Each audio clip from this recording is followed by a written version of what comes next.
he started talking about how amazing it is that in this country we have a peaceful transfer of power. And it was a little bit of a letdown that it hadn't been as peaceful this time.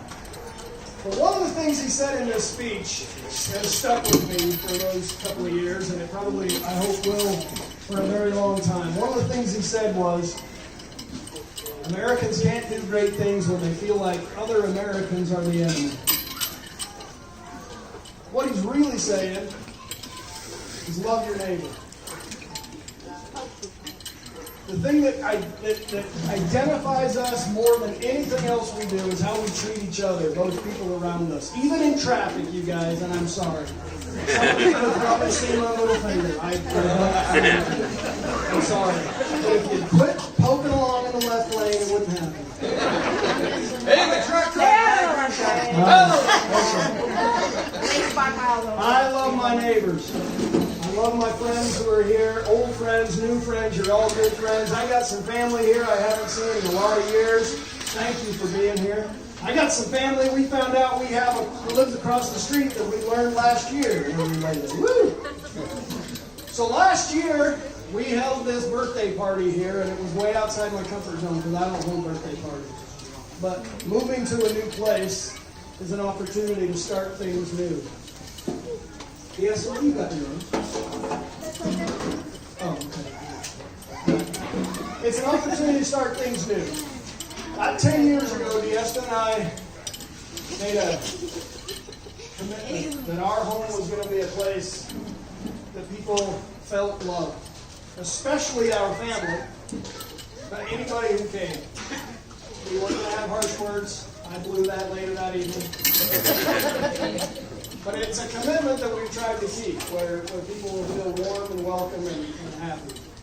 And now we're in a new place where we don't have all of the baggage of bad decisions and unhappiness before that. And this new place is just happy.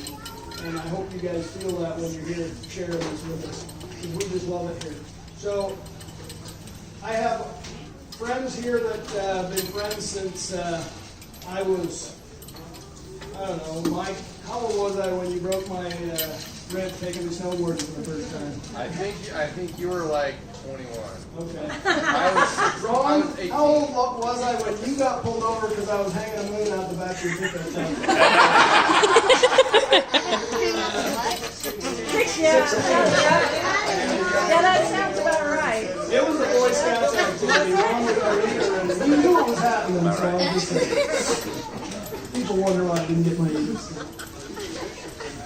All right, you guys. So, Sarah, where's Sarah? Raise your hand, Sarah. Sarah. I don't know where Sarah is. It's all right. Sarah Robert. I'll get her.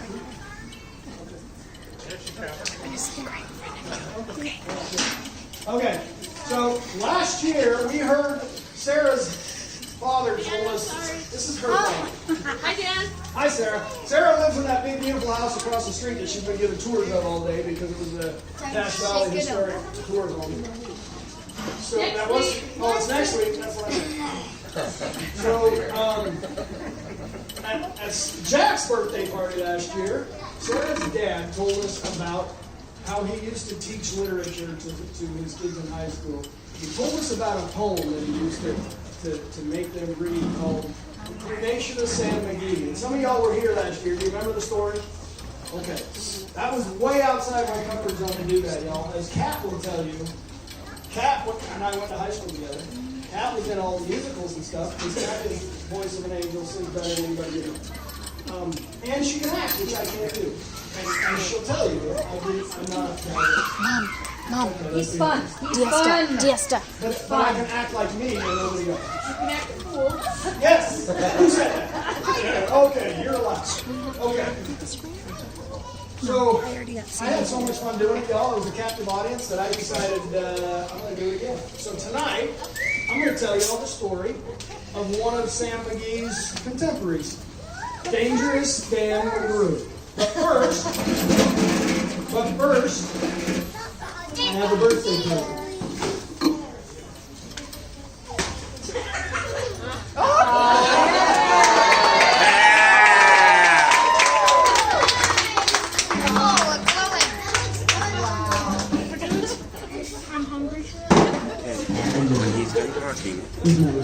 Plates are over there, and there's some meat right there. He's telling a whole story. You might want to just sneak up and do it now. Okay. I'll behind him and do it. All right, you guys. I do So I'm hear going to that set like the stage a little bit. You ready? So,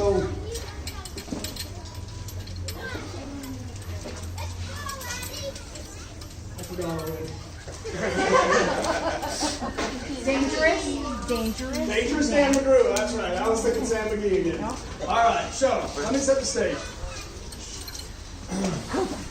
Some of them boys was whooping it up that night here at the saloon. The guy who ran the music box playing his ragtime tunes. Back in the bar, playing a solo game, sat Dangerous Dan McGrew. And watching his luck was his light of love. That lady they call Ruth. When out of the night, there was 50 below, and into the din and the glare, stumbled a miner, straight from the creeks, like he was god dirty and loaded for bear. He looked like a man with one foot in the grave, with scarce the strength of a louse. Still, he tilted a coat of dust on the bar, called for drinks around the house. Well, there were none who could place that stranger's face, though we searched ourselves for a clue. So we drank to his health. But the last to drink was Dangerous Dan McGrew. There are some men who can catch your eyes and hold it hard like a spell. Such was he. And it seemed to me he's a man who lived in hell, with his face mostly hair, and that beat-down stare, and a dog whose day is done. As he watered the green stuff in his glass, and when the drops fell one by one, I began to figure who he was, wondering what he'd do. And then I turned my head, and there watching him was that lady they call Ruth. Well, our stranger's eyes was a rubbering around the room. He seemed in a bit of a daze, until that old piano fell into his wandering gaze. The ragtime kid was getting a drink, so there was nobody on the stool, so the stranger stumbled over there and flopped down on it like a fool. In his buckskin shirt that was glazed with dirt, he sat, and I saw him sway. And then he clutched them keys with those pound hands. Man, that dude could play. You ever been out in the great, alone, when the moon is awful clear, or the icy mountains sort of hinge you in with a silence you gotta hear? Nothing there but the sound of the timber wolf howl, and you camped there in the cold.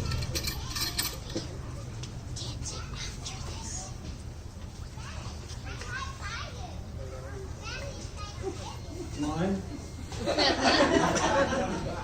And you camped there in the cold, a half-dead thing in a stark-dead world, half praised for that thing called gold. And high overhead, green, yellow, and red, the north lights paint the sky in orange. Well, then you would notion what that music meant to them boys. Hunger, and the night, and the stars. Hunger not of the belly kind that's banished with bacon and beans, but the gnawing hunger of a lonely man for a home and all that it means. For a fireside, far from the cares that are. 4 walls and a roof above, and oh so crammed full of cozy joy, and crowned with a woman's love. A woman dearer than all the world, and true as heaven is true. Oh, how ghastly she looked in her ribs, that woman they call Ruth.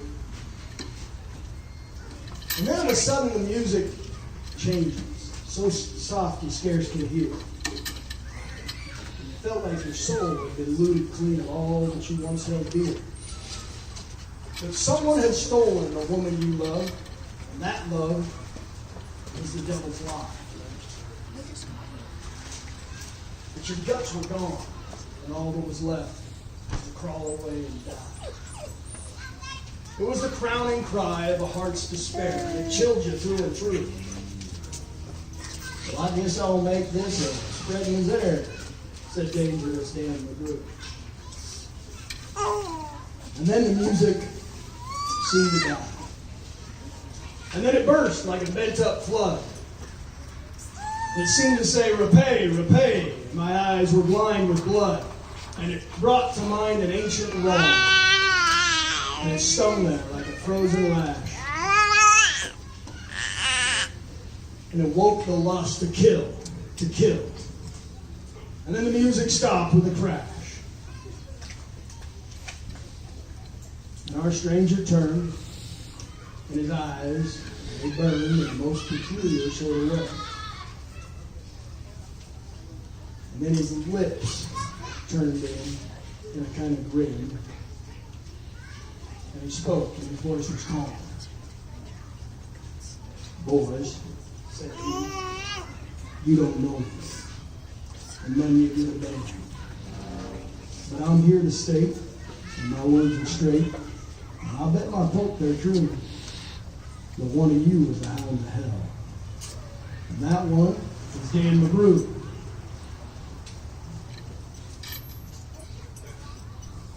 And then I ducked, and the lights went out, and two guns blazed in the dark.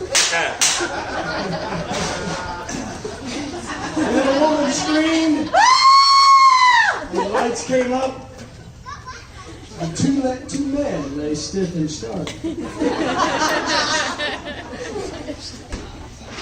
Lying there, tilted on his head, all pumped full of lead, was dangerous Dan McGrew. While our stranger lay clutched to the breast of that woman they call Ruth. Now, them were the simple facts of the case, and I guess I ought to know. They say that stranger was high on hooch, and I ain't denying it's so. Look, I ain't as smart as them lawyer guys, but just between us few, the one who kissed him and pinched his poke was that lady they call Ruth. And thus ends the murder of Dan McGrew.